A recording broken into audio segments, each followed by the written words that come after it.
And now, independent and unbiased, here's your weekly Brooklyn market update with Noah and John from UrbanDigs. Hello, everybody. This is Noah and John, and we are from UrbanDigs, and it is Monday, so you're going to get your Brooklyn weekly market update. John, let's get right to it. I'm looking at Brooklyn active listings for sale, supply 2,955. Johnny, show me that chart. Well, that is another tick up for Brooklyn supply. It was a bit of a tick down last week. We were off for President's Day, but that trend in Brooklyn supply is slowly but steadily inching up. Yeah, slow and steady is definitely the terminology. We want to stick with that. And if anything pops, we'll certainly let you know. Let's shift over to demand, Johnny. Brooklyn pending sales, 1,517 things waiting to close. Johnny, show me that chart. Yeah, now pending sales is sort of a different story here altogether.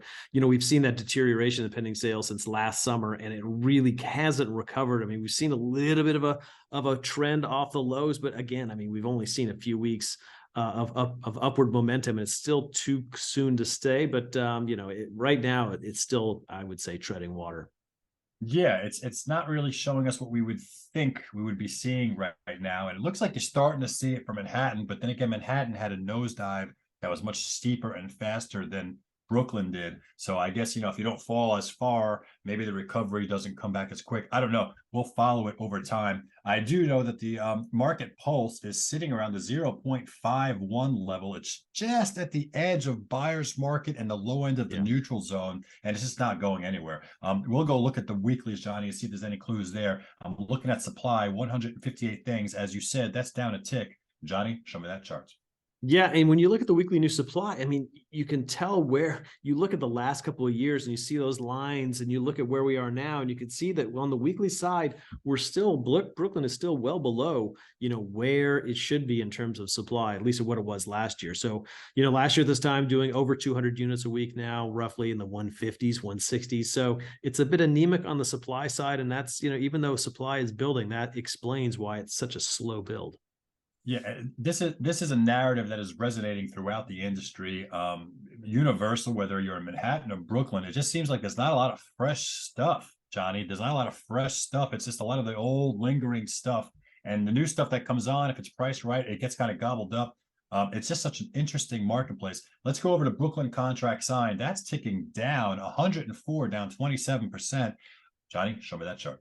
Yeah, and again, it was a holiday week last week, so that could explain some of it. But again, it's a notable drop off. And when you look at that contract sign trend, I mean, I'd still say it's in an uptrend, but it's well below where it has been, where it should be.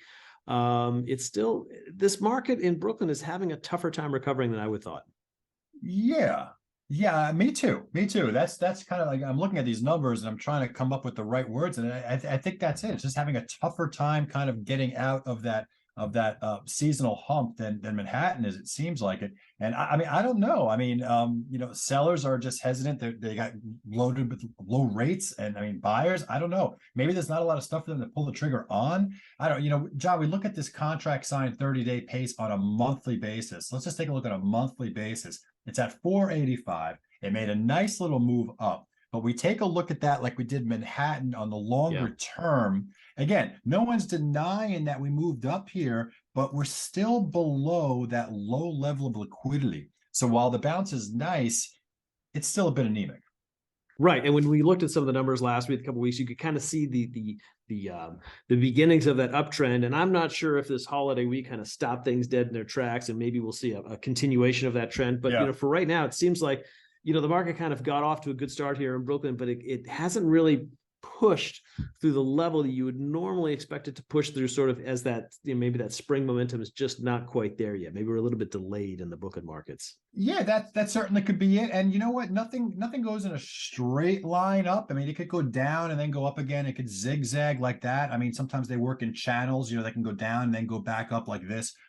So it's too early to tell. It still is February, John. We still have March, April, and May. Exactly. And my guess is that when we look back at this at the end of the day, we're looking at this 30-day pace. I have a feeling this is going to breach up until at least neutral territory by the end of the season. But we will see. We will let the numbers dictate what that means. And Johnny, Everyone's appreciative, I know, so I am, of the charts that you do. It helps us see this market just the way we need to see it. That is John Walkup. I am Noah Rosenblatt. We are both from Urban Digs. Don't forget, you guys got questions. We got answers. Please visit our forum right down here. And if you want any of the Brooklyn charts that John whipped up, they'll be right over here in just a few moments. Other than that, this has been your Brooklyn Weekly Market Update, and we'll catch you next time.